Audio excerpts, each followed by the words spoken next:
1,28,00,000 பண்ணாரு. இப்ப சொல்லுங்க, கடகடன் லோன் வந்து நான் வாங்கின பிரின்சிபல், நான் கட்டின வட்டி, இது ரெண்டுத்தோட அதிகமா இருக்கு. எது அதிகம்? 1.82 டைம்ஸ் எக்ஸ்ட்ரா இருக்குல்ல. நம்ம ஒரு படத்துல வடிவேலு சொல்லுவாரு, எல்லாரும் ஏத்தி விட்டு எனக்கு பங்கு கொடுப்பான்னு. பங்கு ஆட்டோ. அந்த மாதிரி நீங்க எக்கானமி வளர்றதுல அதுல இன்வெஸ்ட் பண்ணீங்கன்னா உங்களுக்கு பங்கு கொடுக்கணும். அவன் 5-6 கோடி இருந்தா ரிட்டையர்மெண்ட் பீஸ்ஃபுல்லா இருக்கும், சோகமா இருக்குமா? பீஸ்ஃபுல்லா இருக்கும். அப்போ நீங்க ஏர்ன் பண்ற நேரத்துல பீஸ்ஃபுல்லா இருக்கும், யாரையும் நம்பி இருக்கணும்னு அவசியம் இல்லாத மாதிரி இருக்கும். இருக்காம இருக்கும். அப்போ நீங்க கடனை 7.5% அடைக்கணுமா வேண்டாமா? நீங்க சொல்லுங்க ஆன்சர்.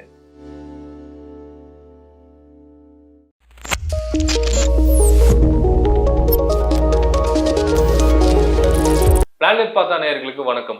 ஒரு 2 மாசத்துக்கு முன்னாடி வட்டியே இல்லாம உங்களோட வீட்டு கடனை எப்படி நீங்க டேக்கிள் பண்ணலான்னு அழகா ஒரு ரீல் போட்டிருந்தார் சார். அதை 19 லட்சம் பேர் பார்த்திருக்காங்க. 19 லட்சம் பேர் பார்த்ததுக்கு முக்கியமான காரணம் என்னன்னா, அதுல பெரும்பாலானோர் ஒரு வீட்டு கடனை வச்சிருப்பாங்க. இப்ப எனக்குமே ஒரு ஹவுசிங் லோன் இருக்கு. ஒரு 1 மந்த்துக்கு முன்னாடி தான் நான் ஒரு கிரகப்பிரவேசம் பண்ணேன் என் வீட்டுக்கு. என் மனைவிக்கும் எனக்குமே கூட அப்பப்போ சின்னதா ஒரு சண்டை வரும். என் மனைவி என்ன சொல்லுவாங்க, ரிசர்வ் பேங்க் இப்போ ரெப்போ ரேட்லாம் குறைச்சிருச்சு, நம்ம ஹவுசிங் லோனோட ரேட் இப்போ 7.5% ஆயிடுச்சு, நம்ம முடிஞ்ச அளவுக்கு இதை ப்ரீ க்ளோஸ் பண்ணிடலாம் அப்படின்னு. ஆனா நானு சார் அடிக்கடி இன்டர்வியூ பண்ணி ப்ரீ க்ளோஸ் பண்ண வேண்டாம், நம்ம என்ன லம்சம் அமௌண்ட் கையில வந்தாலும் போனஸ் வந்தாலும் அதை இன்வெஸ்ட்மெண்ட்டுக்கு கொண்டு போகலாம் அப்படின்னு சொல்லுவேன். இப்போ எங்க 2 பேருக்கு நடுவில் நடக்கிற அந்த சண்டைக்கு தீர்ப்பு சாரால தான் சொல்ல முடியும். அதனாலதான் இந்த கேஸை நீங்க சார் கிட்ட கொண்டு போறேன். Housing loan rate of interest குறையும் பொழுது அதை க்ளோஸ் பண்றது, பார்ட் பேமெண்ட் பண்றது புத்திசாலித்தனமா, இல்ல இன்வெஸ்ட்மெண்ட்ஸை இன்க்ரீஸ் பண்றது புத்திசாலித்தனமா சார்? எல்லாருக்குமே சிம்பிளா விஷயம், எல்லாருக்கும் ஒரு விஷயம் தெரியும். நம்ம ஒருத்தருக்கு வட்டிக்கு பணம் கொடுக்குறோம், 12% ஒருத்தருக்கு வட்டிக்கு பணம் கொடுக்குறோம்னு வச்சுக்கோங்க. நம்ம ஒருத்தட்ட வட்டி 7.5% வாங்குறோம். நீங்க 12% வட்டி கொடுக்குறவன்ட்டு பணத்தை சீக்கிரம் வாங்கணும்னு நினைப்பீங்களா? 7.5% வட்டி ஒருத்தன் கொடுக்குறான், அவன்கிட்ட லாங் டேர்முக்கு அவன்கிட்டே நடத்தணும் அப்படின்னு நினைப்பீங்களா? சார் 12% கொடுக்குறவன் எனக்கு வந்து ஒரு ஃப்ரெண்டு மாதிரி, ஒரு கிஃப்ட் மாதிரி. அவன் இந்த கோல்டன் எக் போடுற ஹென் மாதிரி. அவன் சீக்கிரமா வந்து முடிச்சு நான் நினைக்க மாட்டேன். 7.5% போது எனக்கு டிஃபரன்ஷியல் அமௌண்ட்ன்றது எனக்கு கெயின் தான். 12 - 7. அந்த கெயின்ல நான் எவ்வளவு மேக்சிமமா சேல் பண்ண முடியுமோ அவ்வளவு சேல் பண்ணணும் தான் நான் டிசைட் பண்ணுவேன். அப்ப அதான் நீங்க இப்போ ஆன்சரே முடிஞ்சு போச்சு இல்ல? இந்த கேள்விக்கு ஆன்சர் முடிஞ்சு. ஆனா இப்ப என்ன சந்தேகம் அப்படின்னா, இது என் மனைவி கேட்கிற விஷயம். 7.5% நான் கட்டியே தீரணும் வங்கிக்கு, இது வந்து மேண்டேட்டரி. 12%ன்றது ஒரு ஃப்ளோட்டிங், ஒரு எக்ஸ்பெக்டட் ரிட்டர்ன்ஸ் அப்படின்ற மாதிரி தான் நான் ஃபீல் பண்றேன். இது என்னோட கருத்து இல்லை, மனைவியோட கருத்து.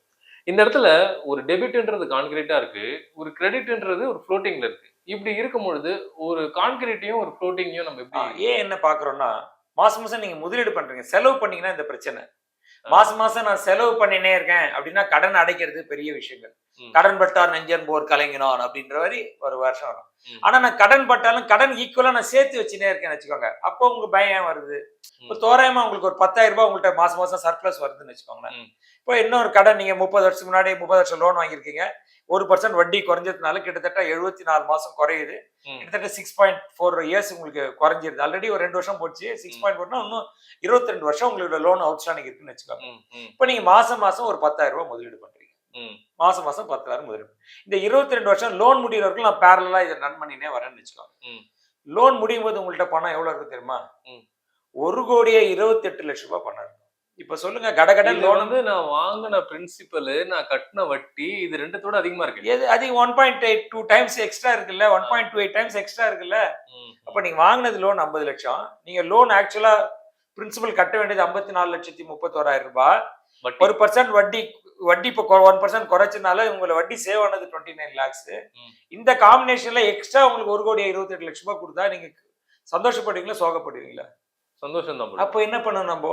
இப்போ இந்த மாதிரி நேரங்கள்ல வட்டி விகிதம் குறைய போத நமக்கு ஒரு 12% ரிட்டர்ன் கிடைச்சதுன்னா கண்டினியூ பண்ணலாம். அப்போ நீங்க இன்னொரு கேள்வி கேட்கலாம், யாரு உங்களுக்கு கேரண்டி கொடுத்தாங்க 22 வருஷத்துக்கு 12% ரிட்டர்ன் தருவாங்க அப்படின்னு ஒரு கேள்வி கேட்கலாம். எப்போ வந்து இந்தியன் எக்கானமி மேல போக போக இன்ட்ரெஸ்ட் ரேட் இறங்கினே வரும். இப்போ இன்ட்ரெஸ்ட் எக்கானமி பெருசாக போக எக்கானமில இன்ட்ரெஸ்ட் ரேட் குறைஞ்சினே தானே வரும். இப்போ 2000 புரிஞ்சுக்கோங்க, நிறைய பேருக்கு நிறைய டவுட் இருக்கும். 2000 போய் நீங்க பப்ளிக் ப்ராவிடன்ட் ஃபண்ட்ல போய் என்ன வட்டிப்பா கொடுத்த அப்படின்னு கேட்டா என்ன சொல்லியிருப்பாங்க? 12% வட்டி கொடுத்து டபுள் டிஜிட்ல இருந்துச்சு. இன்னைக்கு பப்ளிக் ப்ராவிடன்ட் ஃபண்ட் என்ன வட்டி கொடுக்குறான்? 7.1% கொடுக்குறான். எவ்வளவு பர்சன்ட் குறைஞ்சிக்குது? 5% குறைஞ்சிருக்கு. இந்த கடந்த 25 ஆண்டுகள்ல இந்தியன் எக்கானமி பெருசாகிதான் சின்னதா இருக்கா? பெருசா. அப்ப நெக்ஸ்ட் 25 ஆண்டுல இந்தியன் எக்கானமி பெருசானா வட்டி குறையுமா ஏறுமா? வட்டி குறையதான் செய்யும். அப்போ எக்கானமில எப்பப்பெல்லாம் வட்டி குறையுதோ ம். அப்பெல்லாம் எக்கானமியோட ரிட்டர்ன் இன்க்ரீஸ் ஆகினே போயிடும். ம், ம், ம். எக்கானமி பெருசாக சார், பெருசாக ரிட்டர்ன்ஸ் அதனாலதான் கிடைச்சுன்னே போயிடும். சில ஆப்பிரிக்க கண்ட்ரிஸ், இப்ப ஜிம்பாப்வே மாதிரியான ஒரு நாட்டெல்லாம் எடுத்துட்டா அது வந்து high inflation country, high rate of interest country மாதிரி இருக்கா? அந்த மாதிரி இருக்கு. இப்போ இந்தியா மாதிரி கண்ட்ரி டிஃப்ரெண்டான ஒரு சூழ்நிலையில இருக்கு. ம். ரொம்ப வருஷம் கழிச்சு யூஎஸ் இந்தியாவும் கம்பேர் பண்ணும்போது யூஎஸ் இன்ஃபிளேஷனோட இந்தியா இன்ஃபிளேஷன் கம்மின்னு பேசுற அளவுல இருக்கும். ம், ம், ம், அவங்கள வட்டியோட நம்ம வட்டி கம்மி ம். அப்படின்ற பேசுற அளவுல இருக்கும். ரியல் ரிட்டர்ன்ஸ் நம்ம பேசும்போது ஆ. ரியல் ரிட்டர்ன் பேசும்போது அவங்களோட நம்ம பெட்டரா இருக்கும். பர்ச்சேஸ் பவர் பாரிட்டிலும் நம்ம அது ஒரு அட்வான்டேஜ். பர்ச்சேஸ் பேரிட்டி நம்ம பார்க்க முடியாது. ஏன்னா அவன் $84,000 இருக்கான் ஒரு தனி மனித வருமானம். ம். இந்தியா தனி வருமானம் 2,500 இருக்கான். இதுதான் கிரேட்டஸ்ட் செல்லிங் பாயிண்ட். ம், ம், 2,500 வருமானம் இருக்கிறவன் 5,000 போலாம், 10,000 போலாம். ம். நம்ம தொடர்ந்து பார்த்துனே இருக்கோம். வளர்ந்த நாடுகள் எல்லாத்தையும் எடுத்து பார்த்தீங்கன்னா 2,500 ஆண்டு வருமானத்திலேருந்து 5,000 10,000 வரது ரொம்ப ரொம்ப ஸ்பீடா போயிருக்காங்க. ம். 2,500 ஆண்டு வருமானம் வரதுக்கு இவ்வளவு வருஷம் இருக்கு. இந்தியா இண்டிபெண்டன்ஸ் வாங்கி ம். இங்கே 2,500ல 5,000 போறதுக்கு 5 வருஷம் 7 வருஷத்துல போயிடுவாங்க. ம், ம். அப்போ வருமானம் இன்க்ரீஸ் ஆகுது, கன்சம்ஷன் இன்க்ரீஸ் ஆகுது. கன்சம்ஷன் மீன்ஸ் வாங்கக்கூடிய தன்மை மனிதர்கள்கிட்ட ஜாஸ்தி இன்க்ரீஸ் ஆகுது. நிறைய பொருளை வாங்குறாங்க. ம். நிறைய பொருள் வாங்கினால எக்கானமி அந்த கம்பெனி லாபத்துல வரும். அந்த கம்பெனி லாபம் தான் நம்ம என்ன அந்த கம்பெனில முதலீட்டாளர்கள், பார்ட்னரா இருக்கும், பார்ட்னர். Share holder. நம்ம ஒரு படத்துல வடிவேலு சொல்லுவாரு, ம். எல்லாரும் ஏத்தி விட்டு எனக்கு பங்கு கொடுப்பான்னு. பங்கு பங்கு ஆட்டோ. அந்த மாதிரி நீங்க எக்கானமி வளர்றதுல அதுல இன்வெஸ்ட் பண்ணீங்கன்னா உங்களுக்கு பங்கு கொடுக்கணும் அவன். ம், ம். நீங்க கம்பெனி ஓனர், கம்பெனி லாபத்துல வந்தா உங்களுக்கு என்ன வரும்? அப்போ நீங்க முதல்ல மியூச்சுவல் ஃபண்ட்ல இன்வெஸ்ட் பண்றோம், பங்கு சந்தையில இன்வெஸ்ட் பண்ணா நீங்க யாரு? நீங்க ம். ஓனர். ஒரு கம்பெனி ஓனர் கம்பெனில பணத்துக்கு முதலீடு பண்ணுவாரா, கடன் அடைக்கணும்னு ஓடுவாரா? கம்பெனி நல்லா வளர்ந்தா அங்கதான் வளர்ச்சி காய்ப்பாரு. கடனை மெல்ல மெல்ல வந்து கட்டின்னு வருவார். ம். அப்போ நீங்க இந்த மாதிரி முதலீடு பண்ணும்போது ஒரு இடத்துல நீங்க கடன்காரனா இருக்கீங்க, இன்னொரு இடத்துல முதலாளியா இருக்கீங்க. ம். அப்போ நீங்க உங்களோட திங்கிங் எப்படி இருக்கணும்? முதலாளியா திங்க் பண்ணணும். இங்க நிறைய நேரம் எல்லாம் கடன்காரனா திங்க் பண்றாங்க. இதனால கன்ஃபியூஷன் வருது. ஓகே. நீங்க திங்கிங்கே கடன்காரனா முதலாளியான்ற குளறுபாடுல இருந்து நீங்க வெளியில வந்துடணும். ம். நான் முதலாளின்ற மைண்டுக்கு வந்துட்டேன்னா முதலீடு பண்ண போயிட்டீங்க நீங்க. ம், ம். அப்போ முதலாளின்னு வந்துட்ட உடனே 12% ரிட்டர்ன் எடுக்க முடியுமா அப்படின்ற கேள்விக்கு இந்த எக்கானமி ஏறுறது தான் நம்மளுக்கு ஒரு சாத்தியக்கூறு.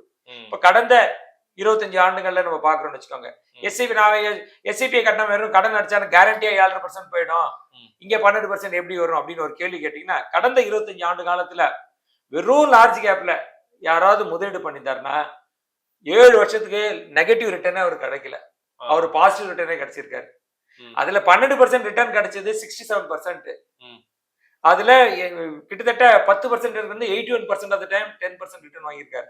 ம், ம். அப்போ ஒரு ஆவரேஜ் ரிட்டர்னே கிட்டத்தட்ட 12-15% பண்ணியிருக்காரு. ஓகே. அப்போ 12% ரிட்டர்ன் மேல கடந்த 25 ஆண்டு காலம் இருந்திருக்கு. ம். போகக்கூடிய காலங்கள் இருந்தா உங்க 22 ஆண்டு காலம் வட்டி கட்ட வேண்டியதுல ம். கண்டிப்பா நீங்க 1.28 crore நீங்க பாருங்க சீக்கிரம் லோனை க்ளோஸ் பண்றதுக்கு பதிலா ம். 22 ஆண்டு காலம் ஆகும்போது நீங்க கண்டிப்பா ரிட்டையர் ஆன ஒரு பருவத்துக்கு வந்திருப்பீங்க. ம். ரிட்டையர் ஆகும்போது 1,28,00,000 எக்ஸ்ட்ரா உங்க கையில பணம் இருந்ததுன்னா சந்தோஷப்படுவீங்களா, சோகப்படுவீங்களா? சந்தோஷம். ஏன்னா நான் அதுக்கப்புறமா ஒரு 20-30 வருஷம் வாழ போறேன். அதுக்கும் எனக்கு பென்ஷன் இல்ல. எனக்கு முன்னாடி இருந்தவங்க எல்லாம் வாங்கின மாதிரி. நான் எதையும் வச்சுதான் ஏதாவது சிஸ்டமேட்டிக் வித்ட்ராவல் பிளான் போடுற மாதிரி இருக்கும். சரி, அப்போ நீங்க ஏற்கனவே ரிட்டையர்மெண்ட்டுக்கு தனியா சேர்த்துட்டு இருப்பீங்க. ம். இது இன்கிரிமெண்ட் பணம், லோன் அடைக்கிற பணத்தை ஒரு இடத்துல எடுத்துன்னு போறீங்க. இன்கிரிமெண்ட் பணம் ஏற்கனவே நீங்க சேர்த்த பணமே ஒரு 4-5 கோடி இருக்கு. இது 1.28 crore இருந்தா 5-6 கோடி இருந்தா ரிட்டையர்மெண்ட் பீஸ்ஃபுல்லா இருக்குமா, சோகமா இருக்குமா? பீஸ்ஃபுல்லா இருக்கும். அப்போ நீங்க ஏர்ன் பண்ற நேரத்துல பீஸ்ஃபுல்லா இருக்கும். யாரையும் நம்பி இருக்கணும்னு அவசியம் இல்லாத மாதிரி இருக்கும். இருக்காம இருக்கும். அப்போ நீங்க கடனை 7.5% அடைக்கணுமா வேண்டாமா? நீங்க சொல்லுங்க ஆன்சர். அது 30 வருஷமாவே நான் கட்டிக்கிறேன். நான் ப்ரீ க்ளோஸ் இப்போ பண்ண உங்களுக்கு கிளாரிட்டி வரும். இப்போ இந்த மாதிரி நீங்க உங்களுக்குள்ள டிபேட் பண்ணினே இருந்தீங்கன்னா ம். ஈஸியா கிளாரிட்டி வரும். அப்போ இந்த ஆன்சர் நம்ம என்ன சொல்றோம்னா, ஓடி போய் கடனை அடைக்காதீர்கள். இதான் நம்ம ஆன்சர் கொடுக்குறோம். ஸோ இதை பேஸ் பண்ணி நீங்க ஃபாலோ பண்ணீங்கன்னா உங்களோட ஹோம் லோன் உங்களுக்கு ஒரு சுமையா இருக்காது, அது ஒரு சுகமா இருக்கும். ஏன்னா கூட நீங்க மாசம் மாசம் எக்ஸ்ட்ரா இன்வெஸ்ட் பண்றதுனால 1 கோடியை நோக்கி நீங்க கோடீஸ்வரனை நோக்கி ஓடிக்கொண்டிருக்கிறீர்கள். அப்போ உங்களுக்கு இந்த பிரச்சனையே இருக்காது. எப்போ நீங்க மியூச்சுவல் ஃபண்டோ பங்கு சந்தையில முதலீடு பண்ணும்போது நான் முதலாளின்ற எண்ணம் வந்தா உங்களுக்கு இந்த பயம் உங்களை விட்டு ஆட்டோமேட்டிக்கா ஓடி போயிடும். ஸோ கடங்கார மைண்ட் செட், முதலாளி மைண்ட் செட்னு பிஹேவியரல் ஃபினான்ஸை வச்சே சார் இதுக்கான விளக்கத்தை அழகா கொடுத்துட்டாரு. உங்களுக்கு இது ஒத்துக்கிறீங்களா, இல்ல இதுக்கு எதிர்கருத்து இருக்கா? நீங்க என்ன கருத்து இருந்தாலும் நீங்க நம்மளது டெமோக்ராட்டிக் சேனல், நீங்க அதை பதிவு பண்ணுங்க. உங்களுக்கான இண்டிவிஜுவல் கிளாரிபிகேஷன்ஸை கமெண்ட் செக்ஷன்ல ரிப்ளைஸாவே எங்களால கொடுக்க முடியும். This is Suresh Parthaji signing off. மீண்டும் ஒரு சுவையான வீடியோவில் மீண்டும் ஒரு சந்திப்போம். நன்றி, வணக்கம்.